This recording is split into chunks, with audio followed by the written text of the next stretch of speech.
બોટાદના આમ આદમી પાર્ટીના બોટાદના ધારાસભ્ય અને હાલમાં જ ઇન્ડિયા ગઠબંધનના 15 ભાવનગર લોકસભાના જાહેર થયેલા ઉમેદવાર ઉમેશભાઈ મકવાણા દ્વારા બોટાદ શહેરના લોકોની સુખાકારીમાં વધારો કરવા માટે 22 બસોની માંગણી કરવામાં આવી, જેના અનુસંધાને સરકારશ્રી દ્વારા હાલમાં 6 નવી સિટી બસ નગરપાલિકા બોટાદને ફાળવવામાં આવી છે.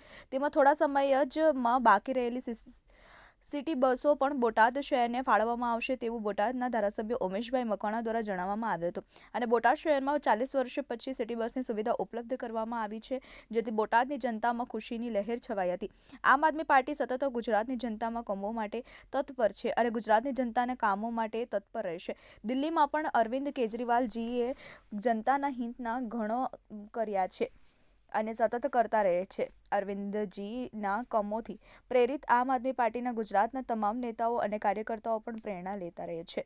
મારા ગુજરાતની જનતા અને મારી બોટાદ ભાવનગરની જનતા માટે હું પણ નિસ્વાર્થ ભાવથી હંમેશા માટે તત્પર રહીશ અને મારી બોટાદ ભાવનગરની જનતાના આશીર્વાદથી આગળ પણ ઘણા જનતાના કામ કરતો રહીશ. Bureau report TV 18 news Botad.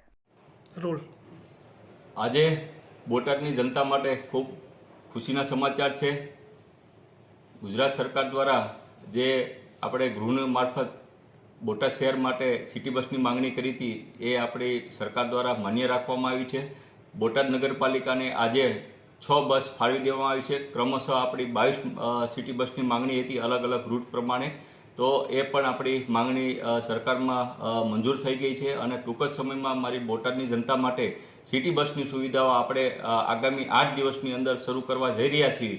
એ બદલ બોટાદની જનતાને એક તો અભિનંદન આપું છું અને સાથોસાથ જે બાકીના રૂટો જે આપણે બાકી રહી જાય છે એ પણ આપણે 6 મહિનાની અંદર આપણે 22 રૂટો જે છે નવી બસો દ્વારા એ આપણે પૂર્ણતા કરીશું.